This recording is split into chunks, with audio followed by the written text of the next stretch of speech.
한 토크쇼를 봤는데요. 인상 깊게 이렇게 나온 그날의 주인공이 있었습니다. 연예인님 박경림 씨라고요. 방송이 이때면 나와야죠. 예. 기억나시죠? 예. 우리 장년들이야 척 보면 아시잖아요. 22살 때 박경림 씨가 22살 때 연예대상을 수상을 했답니다.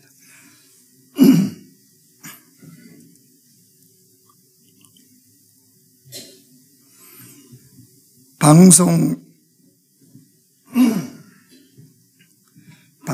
연예대상이에요. 그러니까 소위 말해서 아주 잘 나가던 때였죠. 근데 이 연예인들이 그렇잖아요. 시간이 지나면서 인기가 이제 떨어지고 대중들의 마음 속에서 이제 차츰차츰 잊혀져 가고 그런 이제 다들 가는 그 길을 간 거예요. 그러다 2010년 중반쯤에 갑자기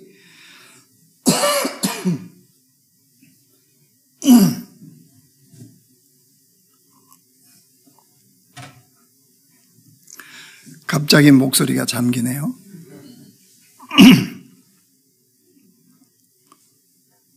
죄송한데 온풍기를 적절하게 좀 꺼주세요. 너무 건조해서.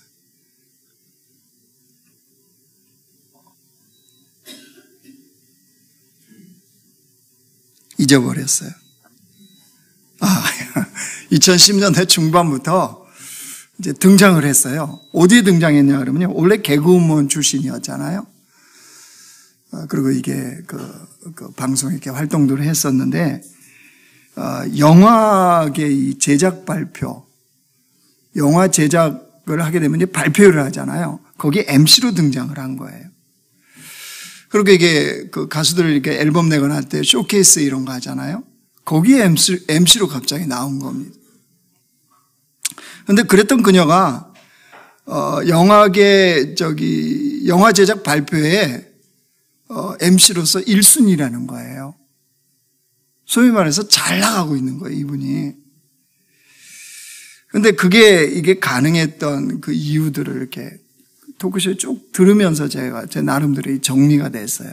그래서 그렇구나, 라고 하는 걸 봤더니, 어렸을 때부터 갖고 있었던 꿈이 MC였대요. 그런데 여러분, 그녀를 보면 MC라 할 만하던가요? 아니, 이렇게 세상적인 눈으로 한번 보십시오. 키가 작습니다, 굉장히. 그리고 결정적으로 얼굴이 사각턱입니다. 그죠? 대표적인 아주 그냥 딱 기억하는. 그런데다가 더 결정적인 MC가 될 수 없는 게 있어요. 그에 비하면 저는 굉장히 좋은 목소리예요. 허스키 보이스라고. 저는 이 들으면서 그래서 모태신앙인가? 부모님이 기도원 원장님이신가? 이게 마치 평생을 기도원에서 소리쳐서 기도했던 목소리처럼 들려지잖아요. 그러니 그 목소리로 MC를 본다는 게 이게 여러분 되어지겠습니까? 그러니까 아무도 그녀에 대해서 관심을 갖지 않는 거죠. 근데 자기는 계속 MC가 꿈이었대요. 그래서 사람들이 알아주지 않아도, 그런 자리에 세워주지 않아도 넌 MC가 될 수 있어. 그렇게 계속 자기를 격려하고 위로했답니다. 그러다가 이제 생각지 않은 그런 자리에 서게 됐겠죠. 그래서 오늘날까지 오게 된 건데, 자기가 가만히 생각을 해봤다는 거예요. 이제 우연한 기회기에 이제 그런 자리에 설 수 있었는데, 가만히 생각해 보니까 영화를 보통 만들면 1년이나 또 수년 동안 만들잖아요. 또 돈도 얼마나 많이 투자가 됩니까? 그래서 영화를 딱 만들어서 이제 첫 스타트가 제작 발표라는 거 하잖아요. 출연진들 이렇게 인터뷰도 하고 하는. 근데 자기가 그거를 하는 제작 발표에 이게 영화의 첫 관문을 여는 굉장히 중요한 중요한 일이라는 것을 자기가 생각하게 된 거예요. 그래서 그냥 사회자니까 그냥 영화 제작 발표를 하고 그냥 인터뷰를 하고 이래서는 안 되겠다, 이런 생각이 든 거예요. 생각을 참 잘한 거죠. 그래서 뭘 했냐 그러면 그 영화를 보고 그 영화에 딱 맞는 컨셉의 의상을 준비하는 거예요. 사회자가 보통 뭐 자기가 입고 싶은 옷, 가장 자기가 돋보이는 옷 입고 나가잖아요. 근데 그게 아니라 이 영화를 가장 잘 나타낼 수 있는 컨셉이 뭘까? 그걸 생각하고 자기가 사회자로서 그 의상을 준비하는 거예요. 그러니까 벌써 사람들의 이게 반응이 다를 수밖에 없겠죠. 그리고 그 영화나 이 출연 배우들, 이들에 대한 정보들을 다 조사를 한답니다. 사전에. 다 조사를 하고 그것만이 아니라 미리 사전에 인터뷰를 한대요. 그래서 정보를 알기 위해서. 영화를 제작하면서 에피소드라든가 또 어떤 마음이었는지 이런 걸 미리 만난대요. 미리. 그러니까 미리 만나서 그렇게 했으니 영화 제작 발표 당시 어떻게 했어요? 배우들이 거기 앉아서 뭐 주인공이나 뭐 조연이나 같이 앉아서 이렇게 인터뷰도 하잖아요. 박경림 씨가 너무 편한 거예요. 왜? 당일날 만난 사람이 아니잖아요. 그러니까 이 출연진들이 자연스럽게 이야기도 할 수 있고 또 분위기가 좋은 상태에서 이게 가능하다는 거예요. 그뿐만 아닙니다. 자기가 MC를 보니까 이 폭넓고 깊은 지식이 필요하다는 걸 알게 되어졌어요. 그렇지 않겠어요? 당연히 질문이라든가 또 이야기를 할 때 또 생각하는 바가 드러나잖아요. 그대로. 그래서 그걸 깨닫고 자기가 그때부터 책을 열심히 읽었대요. 다양한 책들을. 당연하겠죠. 그렇지 않겠어요? 그러니까 다른 거예요. 그래서 지금은 영화 제작 발표회에 MC로서 1순위랍니다. 1순위. 예수 믿는지 한번 제가 알아보고요. 간증 집회를 한번 불러도. 그러면 저 목소리가 얼마나 좋은 목소리인지를 제가 그걸 보면서 참 꿈이 있으니까 꿈을 위해서 준비했고 또 그거에 대한 노력을 부단히 아끼지 않았구나. 이거를 보면서 다르게 보게 되어졌어요. 그분에 대해서 다른 관점으로 보게 되어졌습니다. 여러분 왜 이야기를 하냐 그러면요. 우리가 지금 로마서를 쭉 보고 있는데 드디어 이제 12장으로 왔잖아요. 우리가 하나님의 11장까지 하나님의 은혜로 정말 십자가의 은혜로 주의 백성이 되어졌어요. 말로 할 수 없는 하나님으로부터 부어진 은혜이죠. 자, 그런 하나님의 자녀, 구원받은 주의 백성이 되어졌는데 우리 존재 자체가 근사해졌어요.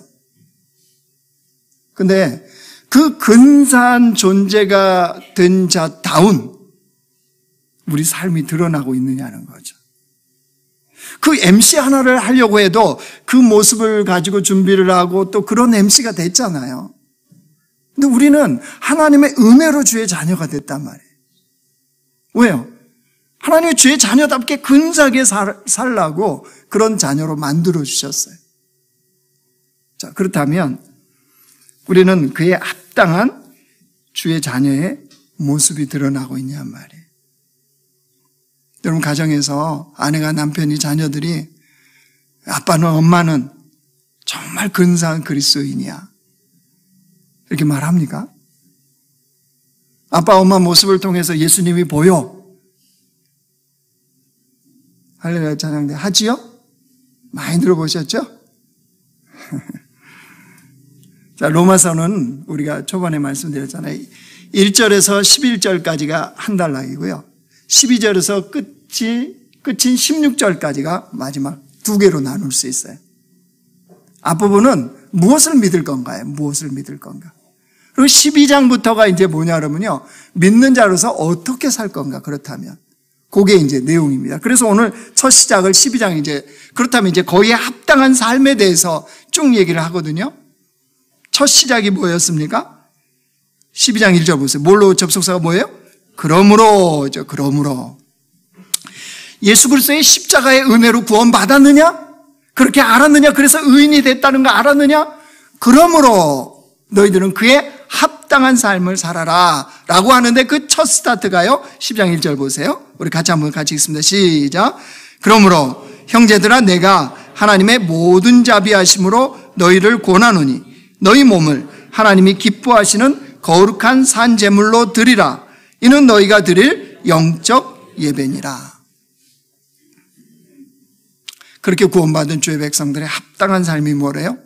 영적 예배를 드리는 거예요. 영적 예배. 영적 예배를 드리라고 그랬어요.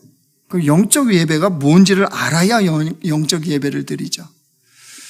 우리나라 사람들의 이 생각 속에는요, 영적 예배 그러면 뭘 가장 먼저 생각하냐면 신령한 것을 생각합니다. 신령한 것. 어떤 환상을 보고 신비한 것을 느끼는 예배. 이것을 생각을 해요. 그게 아주 우리 속에는 뿌리 깊게 자리 잡고 있어요.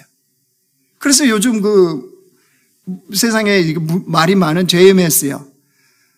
그게 사실은 우리 백성, 우리나라 국민들의 이 정서 속에 흐르는 그것 때문에 그래요.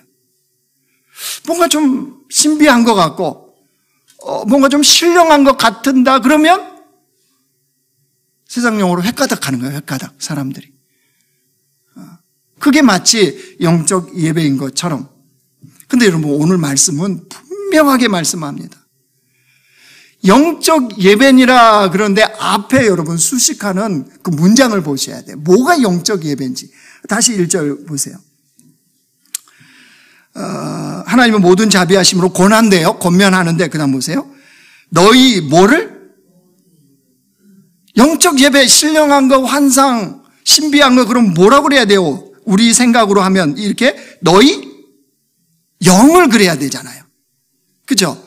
너희 영혼을 하나님 기뻐하시는 거룩한 산 제물로 드려라 그래야 될 것 같잖아요. 근데 오늘 말씀 분명히 밝힙니다. 너희 뭐라고요? 몸을. 너희 몸이 산 제물이 되는 것이 하나님이 말씀하시는 영적 예배라는 거예요. 그러니까 우리 몸이요, 산 제물이 되지 않으면 영적 예배가 되어질 수가 없다는 거죠. 이 말은 우리 삶 자체가 예배가 되어야 된다는 거예요. 그럴 때 영적 예배가 돼요. 그러니까 우리는 예배 그러면 뭐만 생각합니까? 이 공적으로 함께 모여서 드리는 예배예요. 이것만 이게 예배라고 생각을 합니다. 그러니까 예배 따로 삶 따로가 돼요. 아니, 이런 공적 예배도 예배고요. 삶의 예배도 예배예요. 이 예배에서 받은 깨달은 그 진리를 내 삶의 현장에서 그것을 구현해내는 거예요. 그러니까 이게 따로가 될 수가 없어요. 그래서 오늘 주님의 말씀은 그것이 영적 예배다. 너희들의 삶이 영적 예배다. 여러분 우리나라 인명피해가 났던 이게 가장 큰 사고를 꼽으라 그러면요 1995년도에 일어났던 삼풍백화점 붕괴 사고입니다. 삼풍백화점이 무너짐으로 인해서요 사망자가 502명이 났습니다. 부상자가 937명입니다. 실종이 6명입니다. 그 당시에 삼풍백화점 붕괴 사고 여러분 기억나시죠? 여러분 삼풍백화점의 붕괴는 왜 일어난 겁니까? 인간의 탐욕에 의한 결과입니다. 불법으로 부실공사를 증축공사를 했죠. 왜요? 백화점 매출이 잘 되거든요. 그럼 공가를 더 늘리는 거예요. 근데 그게 불법 증축이었어요. 그러니 여러분 처음 설계했던 건물의 그 하중을 견뎌낼 수 있는 구조가 무너질 수밖에 없죠. 그러니까 결국 그렇게 무너져서 그 많은 사람들이 죽고 부상당하고 실종됐어요. 그런데 여러분 이 처참한 이 사고에 그 핵심에 있었던 삼풍백화점의 회장은 그리스도인이라는 사실입니다. 주일날 우리처럼 교회에 오고 하나님을 믿는 그런 그리스도인이었어요. 여러분, 내부 깊은 속사정이야 우리가 다 알 수 없습니다. 물론 그 자녀가 또 구속됐다가 나중에 나와서 몽골에서 선교사로 있는 것도 봤습니다. 다는 알 수 없죠.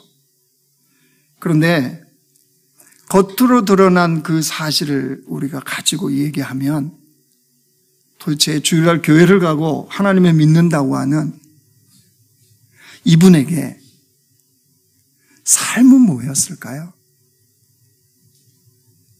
삼풍백화점의 회장으로서 그것을 경영하면서 살아가는 이분에게 삶은 그분에게 어떤 의미였을까요? 너희 몸을 산 제물로 드리는 것이 영적 예배다 라는 이 주님의 말씀을 기억하고 그 말씀을 삶의 현장에서 구현해냈다면 결코 그 탐욕으로 인한 이 사고의 주인공이 되지 않았겠죠. 그래서 여러분, 하나님께서 오늘 영적 예배가 뭔지를 분명하게 말씀을 그래서 하신 거예요. 여러분, 그 1절에 영적 예배니라 그런데 관주 3 써져 있죠. 각주 써져 있죠. 내려와 보십시오. 밑으로. 뭐라고 써져 있습니까? 합당한, 그죠. 너희가 드릴 합당한 예배다. 예수 그리스도의 십자가로 구원받았느냐? 은혜이냐? 그래서 의인이 됐다는 거 아느냐? 너희가 드릴 합당한 예배는 너희의 몸으로 산 제물이 되어서 이 땅을 사는 것이다. 이렇게 말씀하시는 거예요. 그러니까 여러분, 이 영적 예배니라. 이 이름은 원문에도 그렇고 영어 성경에도 스피리추얼이 아니에요. 영어로. 우리가 생각하는 그게 아닙니다. 그냥 이거는 합리적인, 이성적인 이런 뜻을 갖고 있습니다.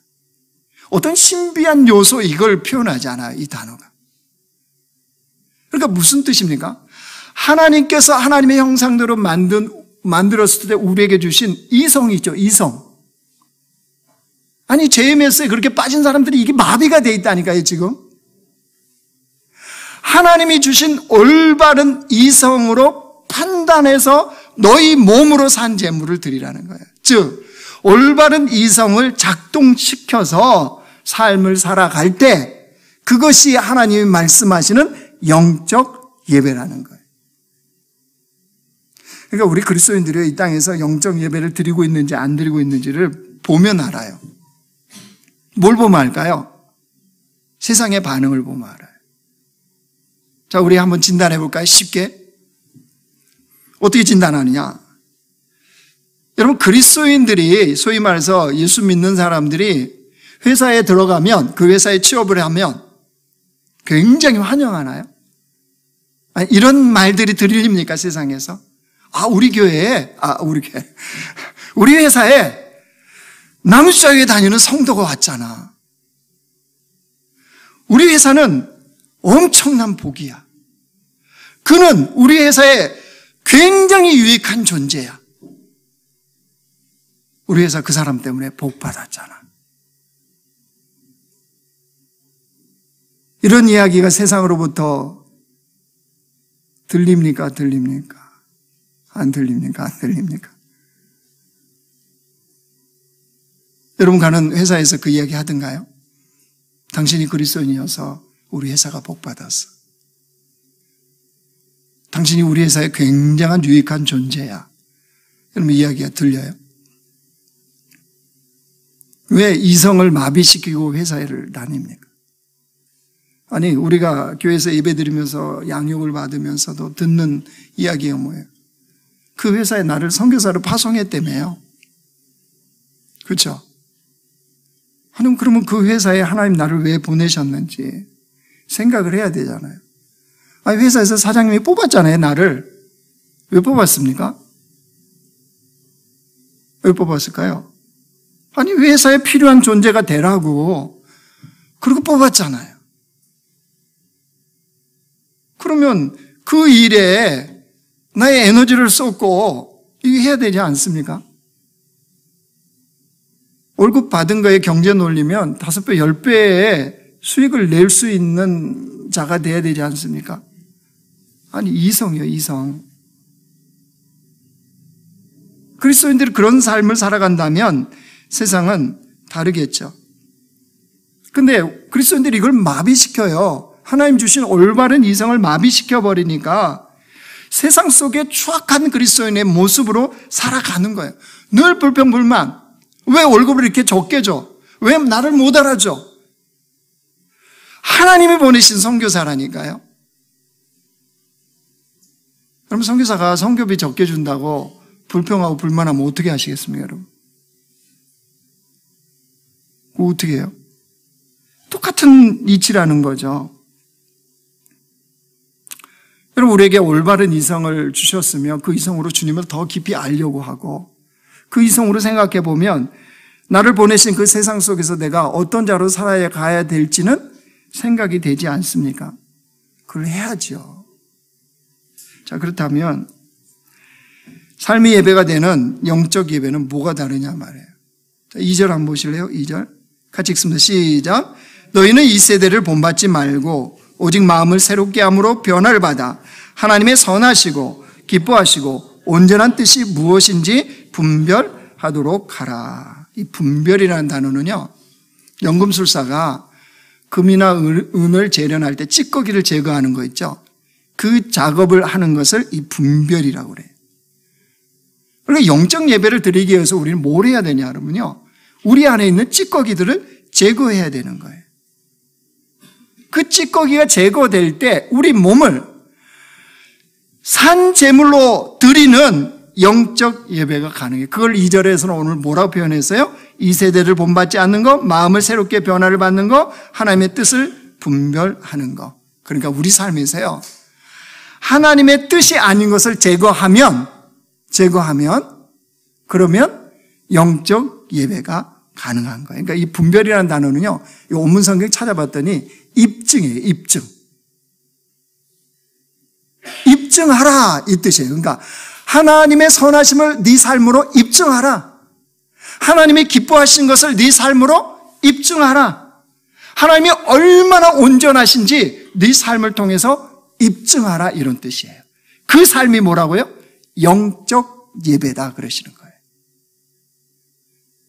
그러니까 여러분, 우리가 이런 자로 살아가면 세상은 볼 수밖에 없겠죠. 왜요? 입증해야 되니까. 하나님이 이렇게 선하십니다. 하나님이 이렇게 온전하십니다. 하나님이 이것을 기뻐하십니다. 라는 것을 입증하는 삶을 살면 세상은 당연하게 우리가 온전한 그리스도임을 볼 수밖에 없는 거죠. 그러니까요, 자, 정리하면요, 너희 몸, 잘 기억하십시오. 너희 몸으로 해요. 너희 몸으로. 영적 예배 너희 몸으로 뭐 한다고요? 입증하라. 그죠? 오늘 중요한 두 단어입니다. 너희 몸으로 입증하라. 적용. 그럼 어떻게 적용?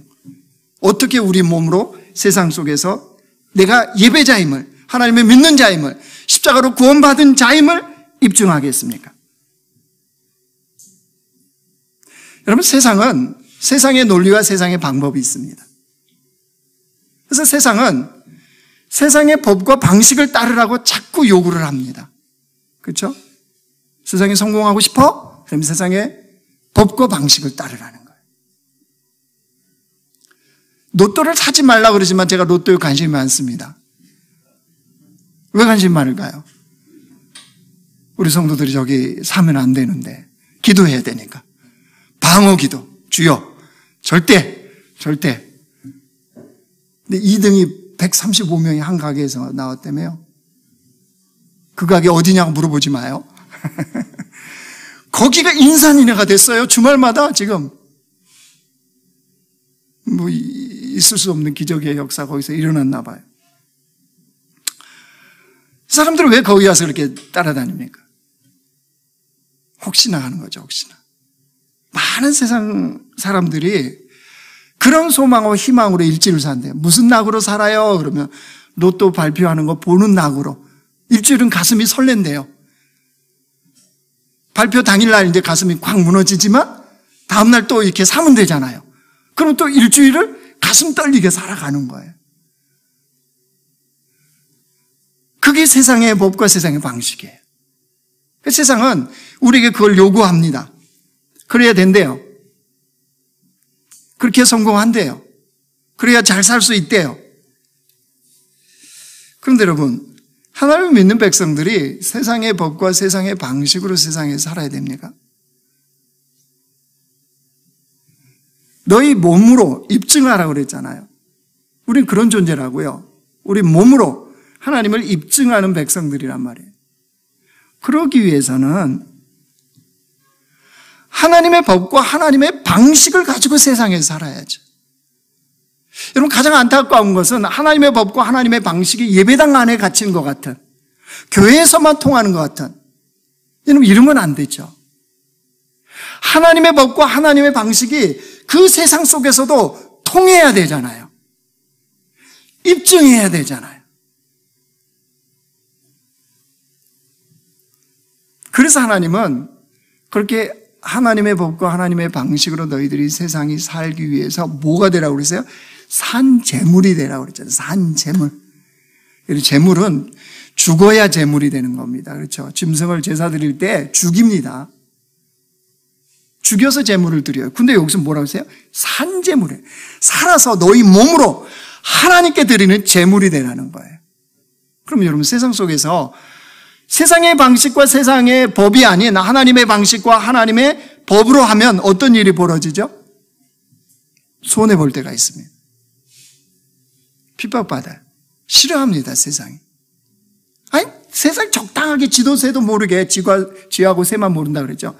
모르게 좀 해야 되는데, 이 사람은 지도새도 다 아는 사람처럼 살아가려고 그러니까 세상이 얼마나 싫겠어요.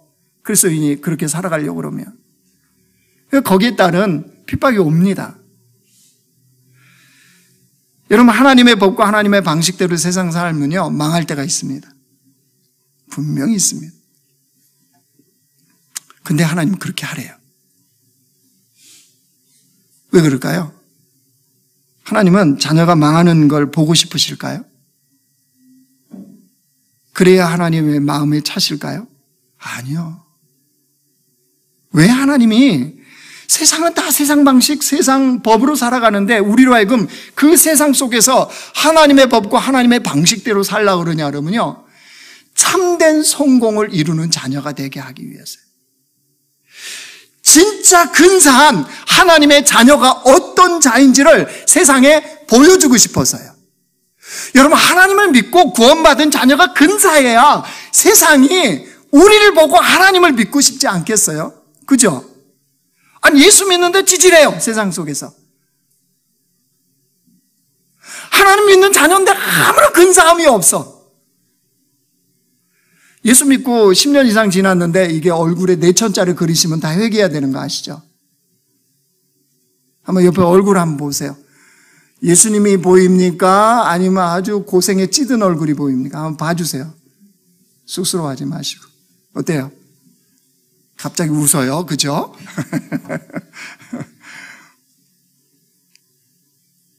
거울을 보면 내가 나를 봐도 예수 믿는 게 저런 모습이라면 믿고 싶지 않겠다 싶다면 세상 사람들이 어떻게 우리를 보고 예수님 믿고 싶겠습니까?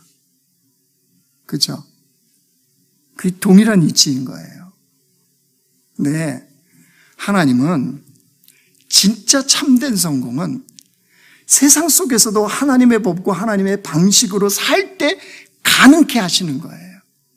잠깐의 망함과 잠깐의 핍박과 잠깐의 손해보는 것 같은 과정이 있기는 해요. 맞습니다. 그런데 생각해 보세요. 온 세상을 누가 창조하셨습니까? 이 온 세상을 지금 누가 다스리십니까? 온 세상의 주인은 도대체 누굽니까? 그럼 그 주님이 그 자녀들을 그냥 내버려 두시겠습니까? 여러분, 우리 몸으로 하나님을 입증하는 거는요, 하나님의 법과 방식대로 살면 돼요. 그럼 반드시 이깁니다. 왜? 하나님이 이기게 하세요. 요셉 이야기를 하고 오늘 이제 설교 마무리하겠습니다. 요셉을 보십시오. 형들에 의해서 비참하게 애굽의 노예로 팔렸죠. 근데 거기서도 충성을 다합니다, 요셉이. 그러자 보디발 장군이, 그 주인인 보디발 장군이 인정해줘요. 가정 총무로 다 맡깁니다. 일이 잘 되어져 가는 것 같았습니다. 근데 요셉의 인생에 다시 위기가 찾아오죠. 그 보디발 장군의 아내가 자꾸 유혹을 합니다. 이때 이제 요셉이 선택을 해야 돼요. 세상의 법과 방식일 건가, 하나님의 법과 방식으로 해야 될 건가. 자, 보여주세요. 어떻게 했습니까? 자, 같이 읽어요. 시작. 이 집에서 나보다 큰 이가 없으며 주인이 아무것도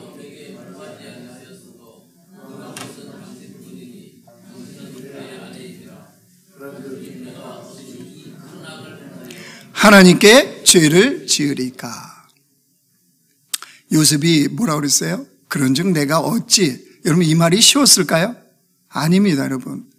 노예를 뭐 대단한 걸로 보지 마십시오. 이 말을 하는 지금 요셉은 여전히 노예 신분입니다. 그 당시 노예는요, 파리 목숨입니다.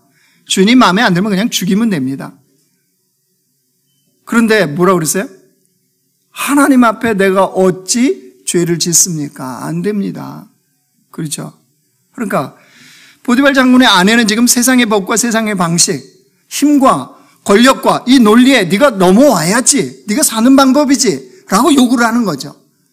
근데 요셉은요, 하나님께 내가 어찌 죄를 짓겠습니까? 그러고 하나님의 법과 하나님의 방식으로 나가죠. 결과는 뭐예요? 감옥입니다. 망함, 핍박, 손해. 예, 마찬가지예요. 하나님 법, 하나님 방식으로 하면요, 망합니다. 요셉 기다리고 있는 건 감옥입니다.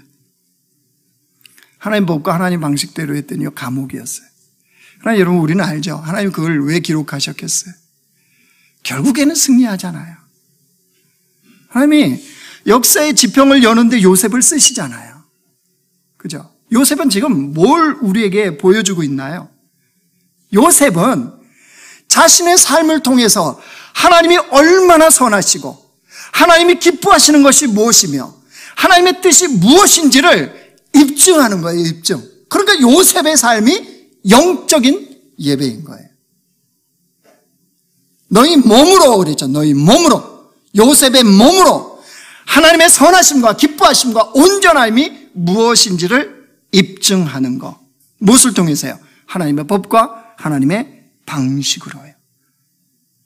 하나님이 이것을 영적 예배다, 이런 자를 찾으신다고 말씀하시는 거예요.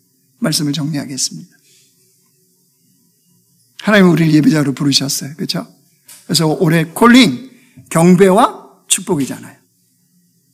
하나님을 향해서는 경배, 이웃을 향해서는 축복의 통로. 여러분, 하나님이 우리를 근사한 자로 부르셨어요, 여러분. 다시요, 하나님 믿고 산다는 건 치질한 게 아닙니다. 지금의 형편과 처지가 어려울 수 있어요. 눈에 보이는 형편, 처지, 인생의 그 발걸음이 어려울 수 있어요. 그러나 본질적으로 하나님이 선택하고 주를 믿는 주의 자녀들은 근사한 그리스도인들이에요. 주님은 우리에게 그 삶을 요구하시는 거예요. 근사하니까, 근사해지는 게 아니라 근사하니까 근사한 자답게 살아가라는 거예요. 무엇으로 해요? 우리 몸으로. 우리 몸으로 그걸 입증하는 거예요. 어디서요? 가정에서, 직장에서, 삶의 터전에서. 그래서 우리를 통하여서 그 주님이 얼마나 근사한 분인지를 나타내는 것. 이게 무슨 예배라고요? 영적 예배니라. 그리고 공동체가요, 이제 앞으로 30년을 기대하는 것, 그런 기대한 삶이 되기를 원합니다. 아멘? 정말 우리 남자와 성도들이 근사한 그리스도인들로, 주님이 사단에게 자랑하는 욥과 같이 정말 우리 남자의 성도들을 자랑할 수 있는 그런 성도들로 저 여러분이 함께 세워져 가기를 원합니다. 그런 기대감으로 너희 몸으로 입증하라. 하나님의 법과 방식을 선택함으로. 이런 한 주간을 주님 안에서 살기를 주의 이름으로 축원합니다.